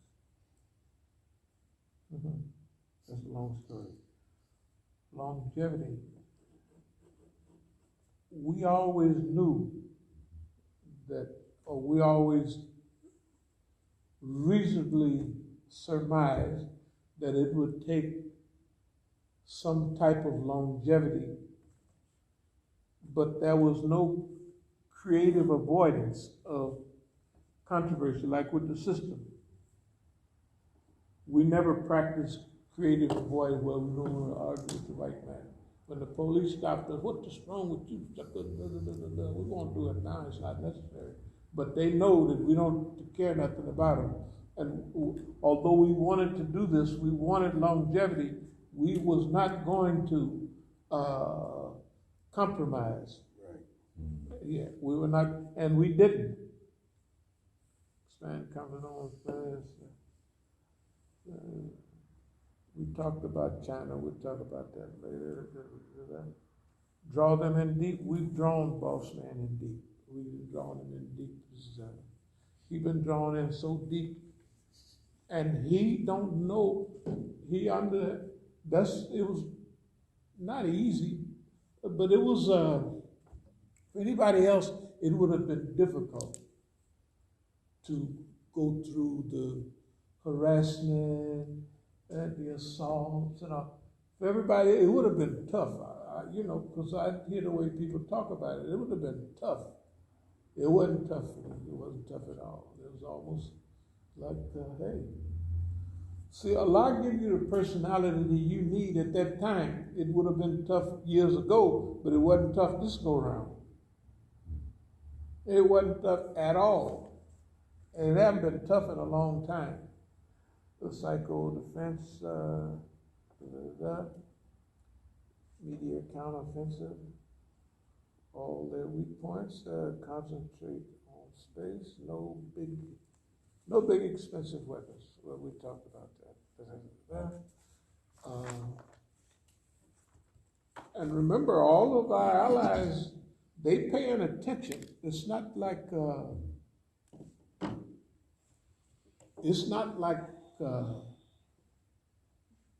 Deutsche Welle, the Russian media, Chinese, not Chinese, They're the only ones that Japanese media, all of them wouldn't be running through here or been going through here if it wasn't for a reason.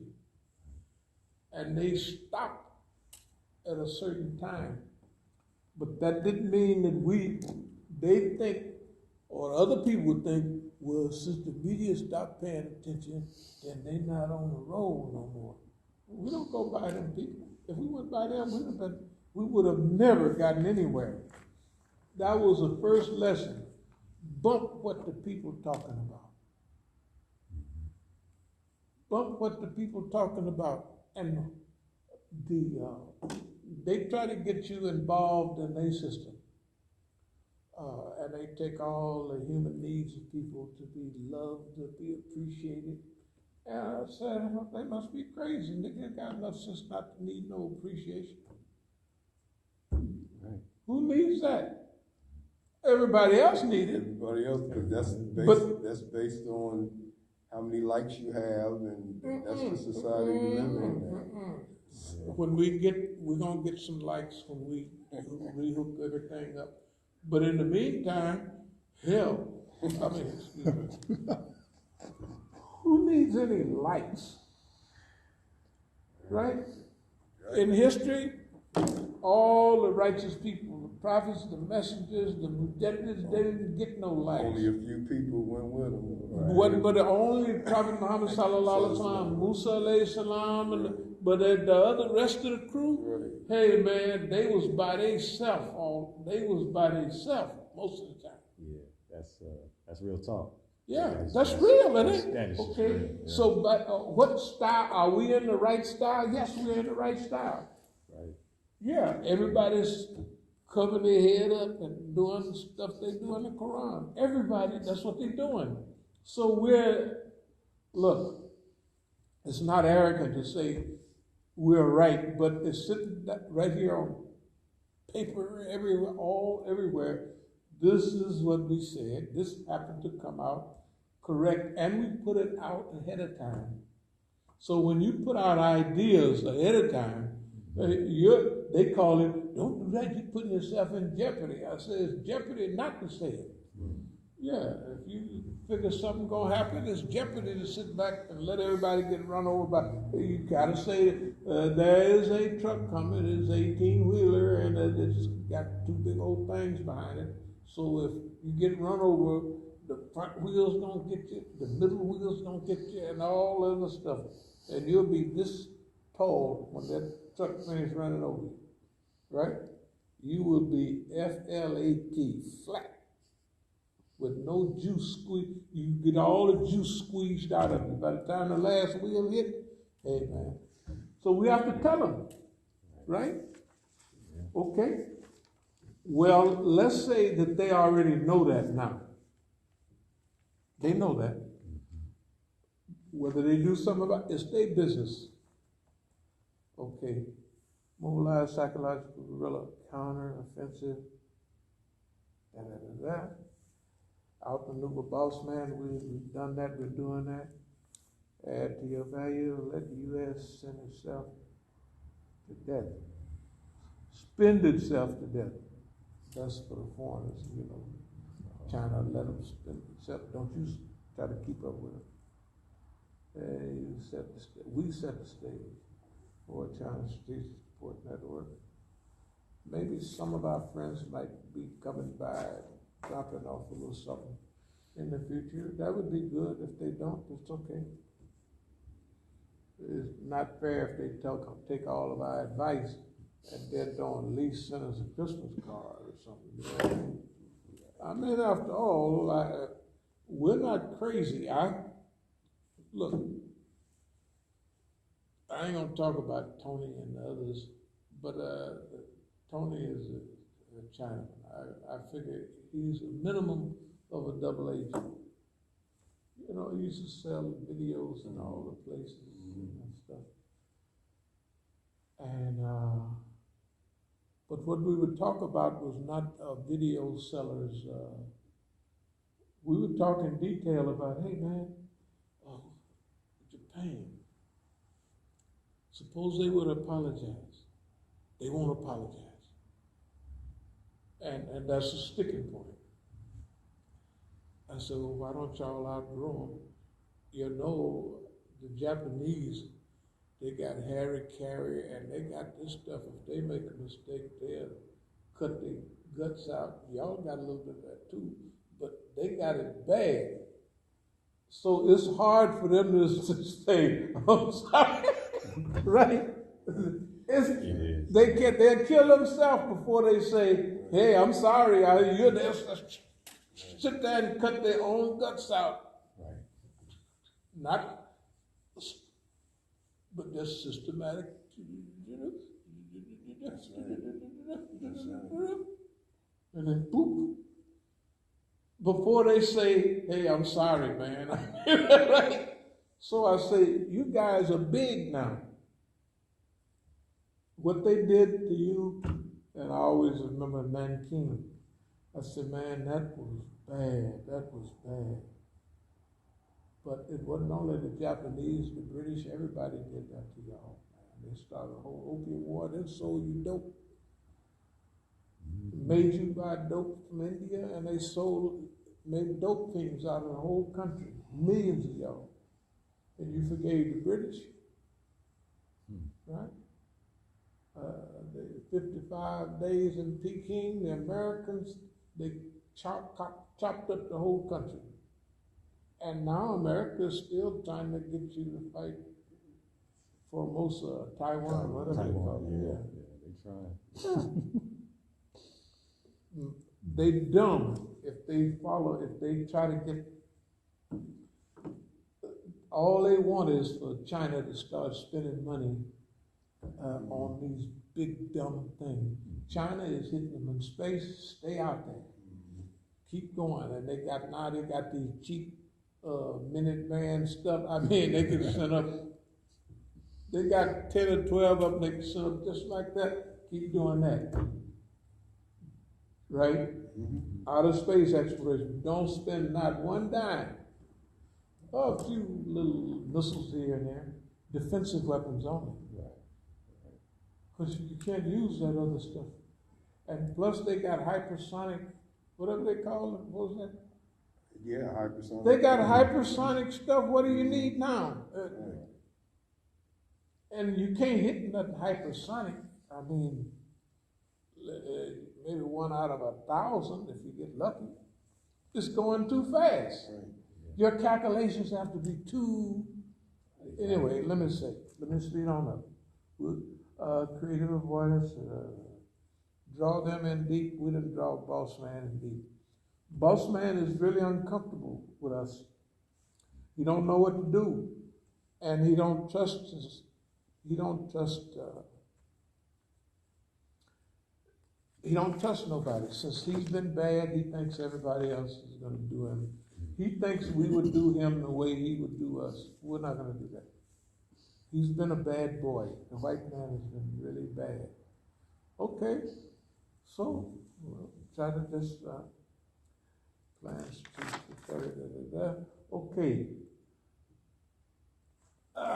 That's fine for now. Are there any questions or comments?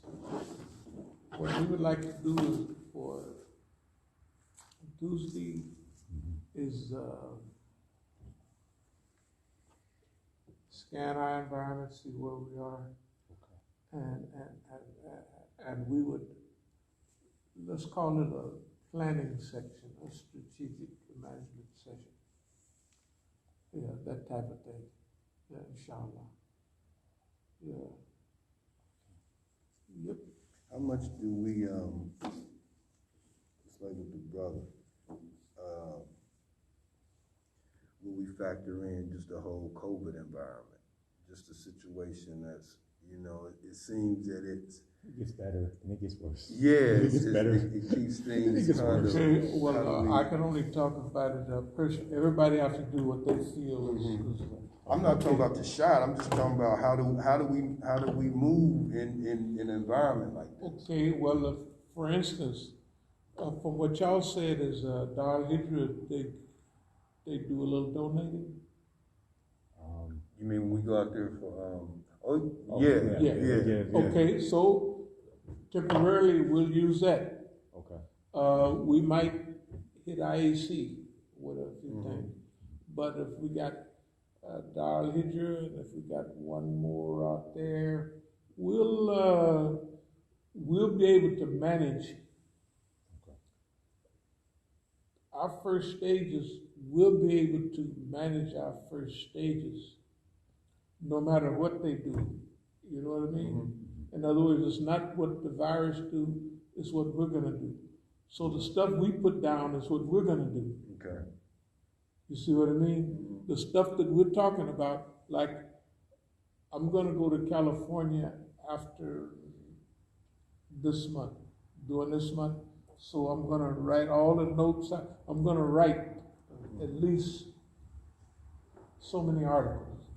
So if you give me a little help on. Oh, yeah, you got it. Yeah. Okay, so I'm gonna do writing. Well, technically I've already started, but I'm gonna write, and then that'll give us. I'm gonna try to draw a picture, a little bit about where we've been, a little bit about where we are, and where we want to go. Okay, and a few more fillers, and that'll be the writing for now. Now, when I go to California, I'll be note-taking and writing too, you know, because that's what, technically I've been doing that. I got booked after book, you know, of writings, you know, and notes and what have you. So now it's just organizing. Okay, so whatever they're gonna do, we already got it figured about what we're gonna do. Like, we headed to California. We're going to maybe visit. They keep calling us down there, so we may say, okay, they said, why don't you let us, they don't want me to drive no car. Why don't you let us get you a ticket, plane ticket, you come down here, then you go to California, because we got a car out there. So they are aware of what's going on. But we might play with them a while, do what we want to do.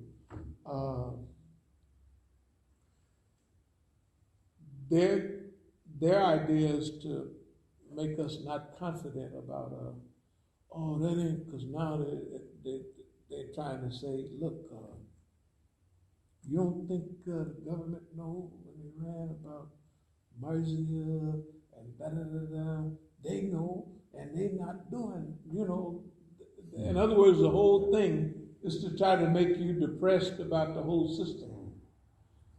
And they all said, you ain't looking at this right, homeboy. I said, that picture has always been bad. That picture has always been bad. And it's better now than it's ever been. I said, the institutions, well, don't you know all the students, they're not paying attention to, and they get around they get the stuff off the internet, and they looking at this, that, and other. Well, all kids are looking at that junk. Right. When they get grown, they start, you know what I mean? When they start getting a little grown, when it means stuff.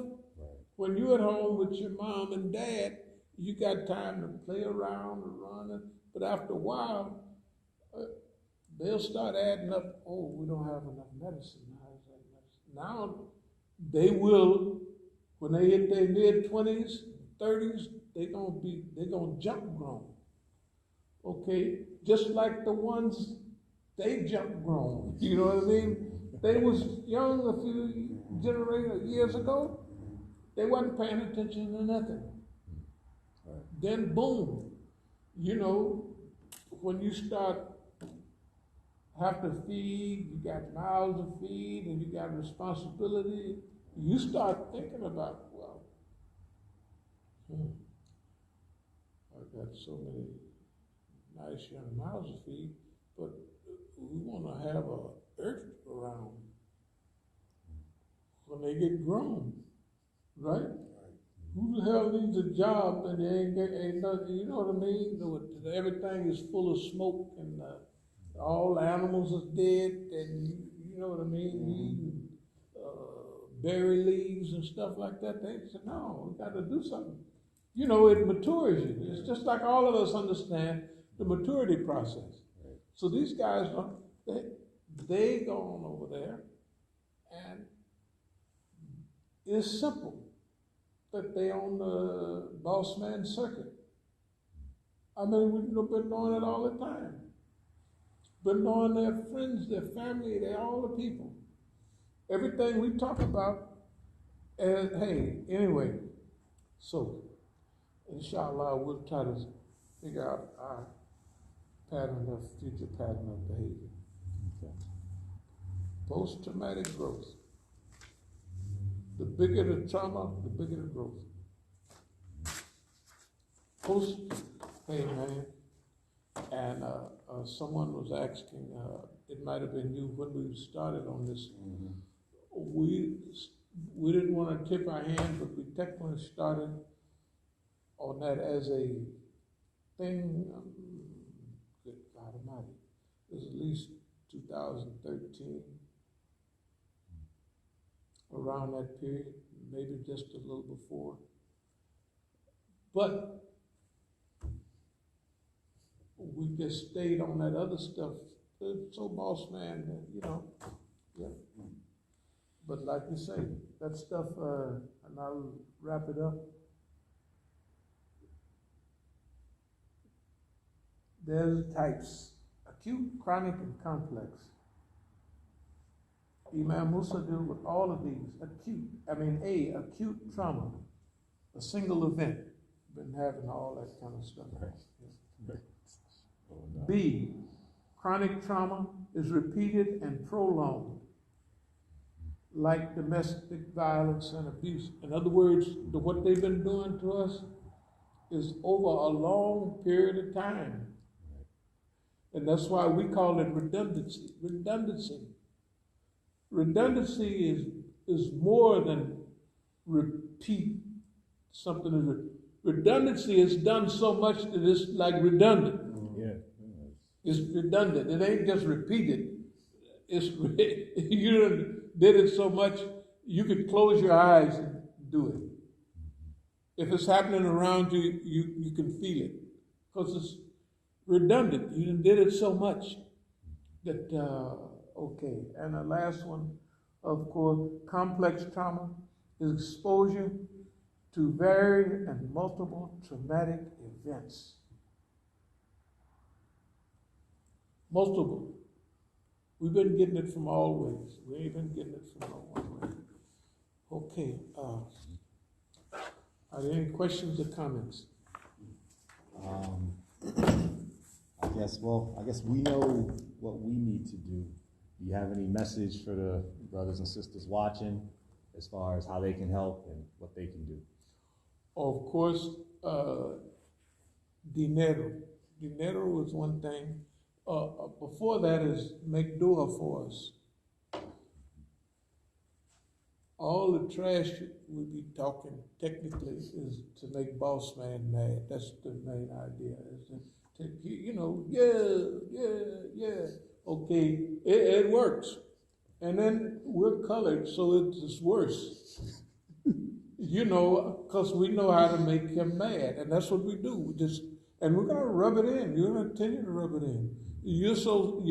Boss man is acting stupid now. He's really acting like,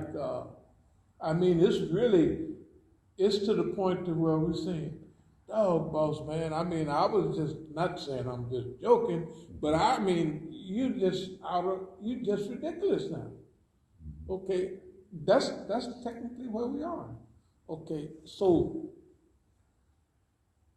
if you hear us from time to time, and it sounds like that we think if it don't be for Allah, this stuff won't work. And this is what the revolutionaries and evolutionaries of the past was missing. We believe we're going to go all the way. And that's because we're trusting in the ultimate reality. That's Allah. So, if you hear us from time to time sound like that, that's just to make the white man mad. That ain't a boss man. That's not us feeling out. We don't intend to get. We've had the chance to experience a little light arrogance years ago, like in the 20s and what have you, and we know the result of that type of thing. So if we sound that way sometimes, it's to make boss man mad. That we just teasing boss man, but we don't intend to fall into that. That's why we repeat this stuff so much, so we don't want nobody to think, oh, now they done forecast so much, now they think they know something. Don't worry about it. We're not going to,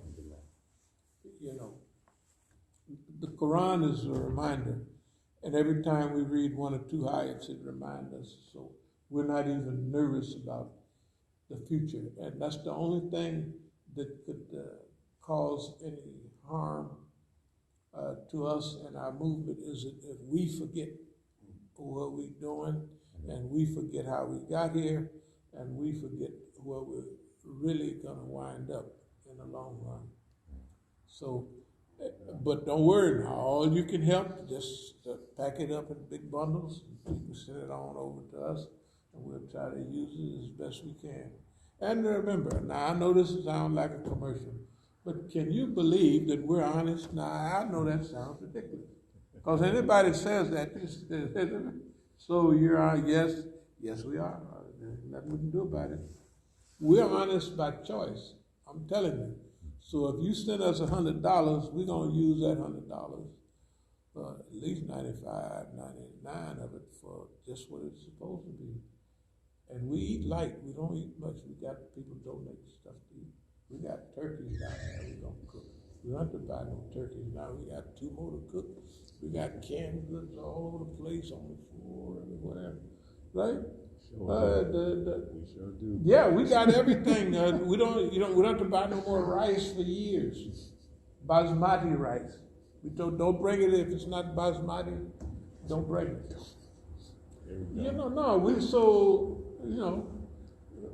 We're honest. That's rare. I wouldn't believe nobody if they told me that. I'm honest and I love everybody. Sure. But anyway, just consider it. So thank y'all very much. As-salamu alaykum wa rahmatullah.